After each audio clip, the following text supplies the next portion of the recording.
yang komen, ada yang bilang mereka tuh cocok, produk kita enak pol. Tapi ada juga loh yang langsung komen tuh bilang gini, gak worth it, rasanya gak enak, biasa aja. Tapi aku tuh beneran gak apa-apa. Banyak yang muji bilang produk kita enak, itu tuh gak bikin aku tinggi hati. Tapi kalau ada yang bilang misal gak suka, kemahalan, rasanya standar, itu juga gak bikin aku minder loh.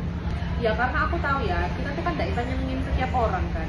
Gak mungkin satu bilang enak, semua bilang enak. Karena apa? Lidah, indera perasa orang tuh pengecapannya tuh pasti beda-beda. Aku gak suka sama suatu produk nih, aku tahu Instagramnya apa. Jujur ya, aku nggak mungkin juga sih sampai hati buat komen aku bilang makananmu nggak enak. Ini aku nggak terima masukan. Sebaiknya kayak masukan itu kan kita sampaikan secara private nggak sih?